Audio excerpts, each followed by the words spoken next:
देव्यै महादेव्यै शिवायै सततं नमः नमः प्रकृत्यै भद्रायै नियता प्रणतास्मताम्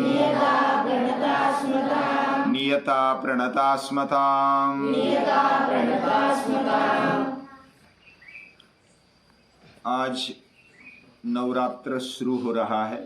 नवरात्रि के दिन ये शक्ति की उपासना के दिन है।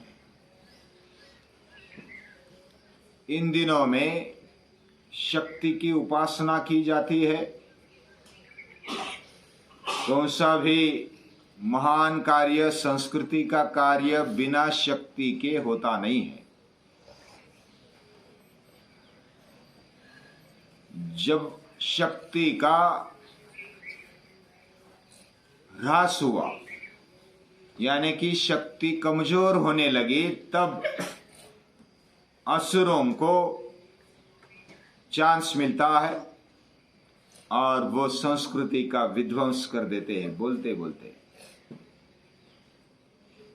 और सज्जन हाथ धरे बैठे रहते हैं, भगवान आएगा, शक्ति आएगी और हमारा उद्धार करेगी, ऐसा बोलते बैठे रहते हैं। हमारी संस्कृति ऐसा नहीं कहती है। जो तपश्चर्या करता है, जो शक्ति की उपासना करता है, उसको उसका फल मिलता है। इन नवरात्रि के दिनों में कुछ कहानी हम सुनते हैं कि प्राचीन काल में इन दिनों में महिषासुर नाम का एक असुर था। असुर यानी हमारी ऐसी कल्पना है कि बड़ा कराल विकराल, दाढ़ी केस बढ़ाया हुआ, दांत बड़े हुए और बड़ा भयानक, लेकिन ऐसा नहीं है। अशुषु रमन्ते इति असुरा, जो प्राण में ही रममान रहते हैं वो असुर है। सिर्फ खाने पीने का सोचते, ड्रिंक एंड बी मेरी, उसको ही महिष वृत्ति यानी रेड़ा जैसे मराठी में बोलते हैं। हाँ, भैंस का बच्चा, वो रेड़ा खाओ पियो मजा करो, उसमें ही वो रममान रहता है। और ऐसी वृत्ति के लोग जब बढ़ते हैं तो महिषासुर बढ़ जाता है दुनिया में। और उसको अगर नष्ट करना है तो हमारे अंदर की शक्ति को जगाना पड़ेगा। और ऐसी कहानी है कि महिषासुर को मारने के लिए ब्रह्मा विष्णु महेश यानी जो निर्माण करने वाली शक्तियां है, जो संभालने वाली शक्तियां, जो संहार करने वाली शक्तियां है, वह सब मिलकर एक इकट्ठा हो गए और शक्ति की उपासना की। और शक्ति की उपासना करते हुए वह शक्ति का रूपांतरण हुआ महिषासुर मर्दिनी में, दुर्गा में। और उस शक्ति की उपासना से उस महिषासुर का नाश कर दिया। 9 दिन तक युद्ध चला, ऐसी कहानी है। इन 9 दिनों में 3 शक्ति की उपासना की जाती है, महाकाली, महालक्ष्मी और महासरस्वती। और तब विजय श्री प्राप्त होती है। महाकाली यानी शक्ति का संचरण करना हमारे जीवन में, केवल अकेले में नहीं, पूरे समाज में उसका जागरण करना, सत्शक्ति का जागरण। दूसरी बात है लक्ष्मी, यानी कि धन संपत्ति को अपनी मां मानकर उसकी उपासना करते हुए उसको प्रसन्न करना। और तीसरी बात है महासरस्वती, हमारी बुद्धि को सतेज करना, जागृत रखना और उसकी उपासना करते हुए तीनों शक्तियों का, महाकाली, महालक्ष्मी और महासरस्वती की उपासना करते हुए जो आगे बढ़ता है वह शक्तिशाली बन जाता है। और उस शक्ति का जागरण, उस महिषासुर मर्दिनी में हुआ और उसने महिषासुर का नाश कर दिया, खात्मा कर दिया। ऐसी कहानी है। आज भी ऐसी परिस्थिति बीच बीच में आते रहती है, आज के जमाने में भी। कैसे खाओ पियो मजा करो, केवल स्वार्थ और अत्याचार अनाचार उसके कारण बढ़ जाता है, आतंकवाद बढ़ जाता है। ऐसे समय पर सज्जन लोगों ने इकट्ठा होकर शक्ति की, संपत्ति की और ज्ञान की उपासना करनी चाहिए। और ये तीनों जब साथ में चलते हैं तो शक्ति निर्माण होती, वही जगदम्बा है। ऐसी जगदम्बा का स्मरण करते हुए, केवल स्मरण ही नहीं, उसकी उपासना, उपासना यानी उसको अपने जीवन में लाते हुए लड़ना है। और इस प्रकार अगर देखेंगे तो महाभारत उस काल में भीष्माचार्य को देखेंगे, श्री कृष्ण को देखेंगे, या तो वेद व्यास के जो भी वचन है, जो भी वाक्य है, उसको देखेंगे, पढ़ेंगे तो पता चलेगा कि शौर्य, तेज, वीरता, शूरता, पराक्रम, धैर्य, वीरता, ये सभी उनके शब्दों में, उनके वाक्यों में, उनके भाषणों में, प्रवचनों में दिखाई देता है। अर्जुन को खड़ा करने की ताकत श्री कृष्ण की वाणी में है। भीष्माचार्य के एक एक वचन पढ़ने जैसे। वेद व्यास जी तो पांडवों को हर हमेशा बोलते हैं कि आप शक्ति की उपासना करो, उसके बिना नहीं चलेगा। जब वो वनवास में जाने लगे, चलने लगे, तो वेद व्यास जी उनको मिलते हैं और बोलते हैं कि आपको दिव्य अस्त्र शस्त्र प्राप्त करना पड़ेगा, दैवी शक्ति को साथ में लेकर के उन अस्त्रों की, शस्त्रों की उपासना करनी पड़ेगी, बिना उस शक्ति की उपासना से नहीं चलेगा। और उन्होंने भी किया है।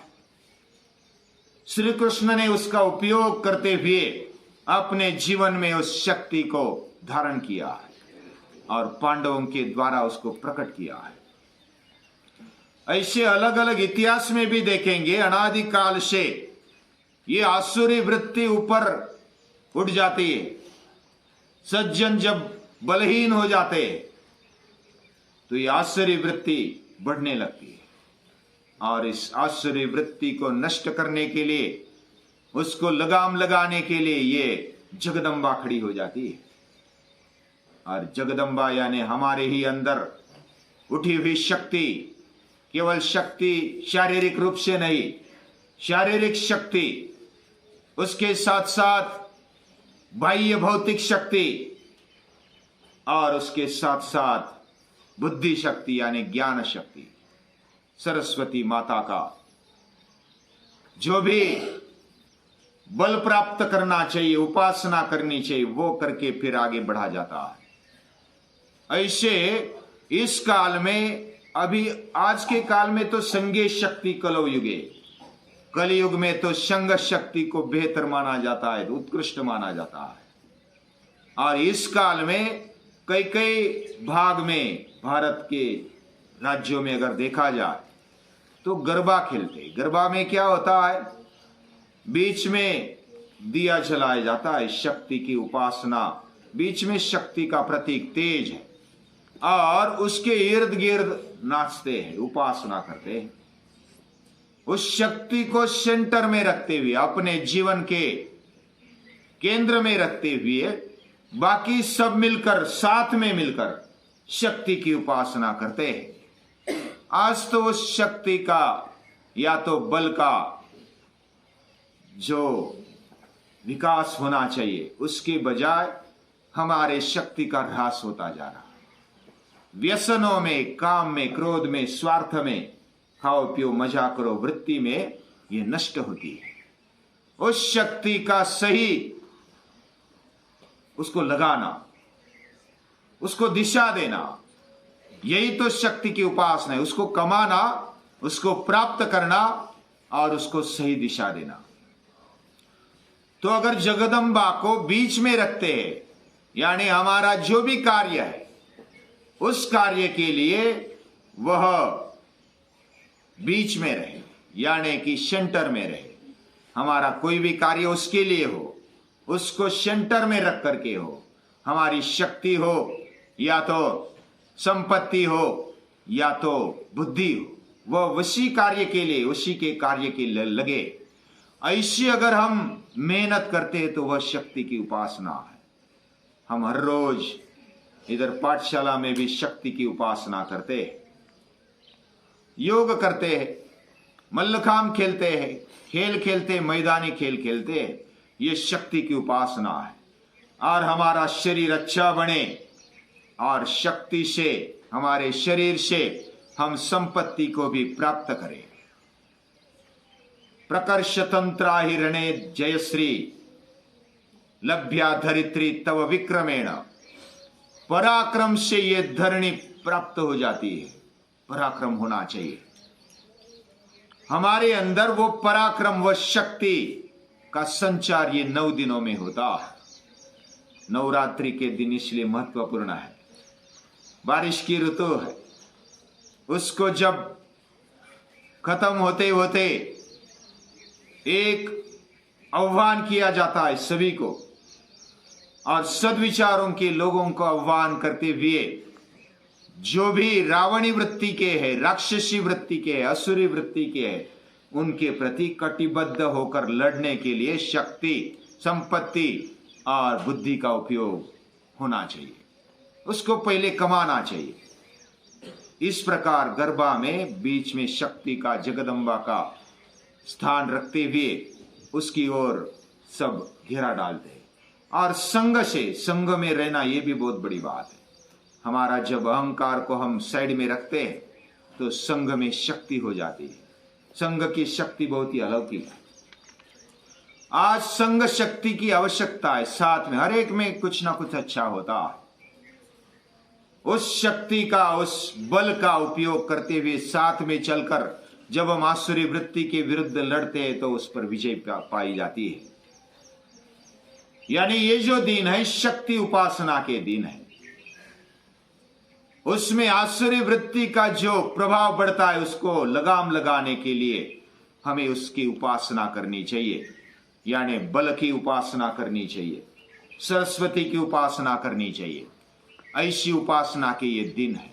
ऐसे दिनों में हम शक्ति का आह्वान करते हैं। कैसी शक्ति है वो? जगदम्बा दुर्वृत्त वृत्त शमनं तव देवी शीलम। हे देवी, आपका चरित्र कैसा है? दुर्वृत्ति के वृत्ति का नाश करने वाली ये शक्ति है, ये जगदम्बा है। दुर्वृत्त वृत्त शमनम तव देवी शीलम। आपका चरित्र कैसा है? महिलाओं को उसी रूप में देखा जाता है। नारी शक्ति अगर खड़ी हो जाती है तो दुनिया बदलती है। व्यक्ति व्यक्ति बदलता है, कुटुंब बदलता है, समाज बदलता है। जिस समाज की दृष्टि नारी शक्ति के प्रति बदल गई, वो समाज बदल जाता है, वह कुटुंब बदल जाता है और आसुरी वृत्ति खत्म हो जाती है। जब महिला खड़ी हो जाए, स्त्री शक्ति खड़ी हो जाए, हमारे अंदर भी उस शक्ति का जागरण किया जाए, हमारी दृष्टि पवित्र हो जाए, शुद्ध हो जाए, हमारी शक्ति को सही दिशा मिले, हमारी बुद्धि को, ज्ञान को सही मार्ग मिले, इसके लिए जगदम्बा की प्रार्थना की जाती है। और ये वो दिन है। ऐसे दिनों में हम उस शक्ति का आह्वान करते हुए, हे देवी नमो देव्यै महादेव्यै शिवाय, वो कल्याणकारी है, उसको सतत नमस्कार करते हैं। आयुष्य भर उसको हम साथ में रखेंगे। नमः प्रकृते भद्राय, ये प्रकृति में वो शक्ति बसी, हमारे अंदर बसी है और वो भद्र है, कल्याणकारी है। हम नियमितता से, यानी कि जानबूझकर अपने में उसका संचार करते हुए उसकी उपासना करते रहे और आसुरी वृत्ति के प्रति दुर्वृत्ति के प्रति हमारा बलिदान देते रहे। यही उसके लिए प्रणाम है। नमस्कार।